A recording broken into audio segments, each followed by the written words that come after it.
নমস্কার, মহাবুজ জ্যোতিষ চ্যানেলে আপনাদের সকলকে স্বাগত জানাই। আপনারা লাইক, শেয়ার, সাবস্ক্রাইব করছেন, আপনারা দেখছেন।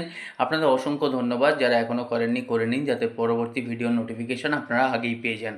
অ্যাস্ট্রোলজি, নিউমারোলজি, বাস্তু যদি শিখতে চান যোগাযোগ করতে পারেন। অনলাইন অফলাইন কনসালটেন্সির জন্য যোগাযোগ করতে পারেন। 29শে মার্চ 2025 শনিদেব মীন রাশিতে যাচ্ছেন। তাহলে শনি রাহু একটা কানেকশান হবে, একসঙ্গে থাকবেন পুরো 51 দিন, অর্থাৎ 18ই মে অবধি থাকবে। এটা কিন্তু শাপিত দোষ বলা হয়। এই দোষে 4টে রাশি হবে মালামাল এবং 2টো রাশি হবে কিন্তু ব্রেকআপ। যারা মালামাল হবেন তাদের মধ্যে হচ্ছে মেষ, বৃষ, মিথুন এবং সিংহ। আর যাদের যে দুটো রাশির ব্রেকআপ হবে সেই দুটো রাশি হচ্ছে কর্কট এবং মীন। আপনারা বিশদভাবে কিন্তু হরোস্কোপটা দেখিয়ে নিন।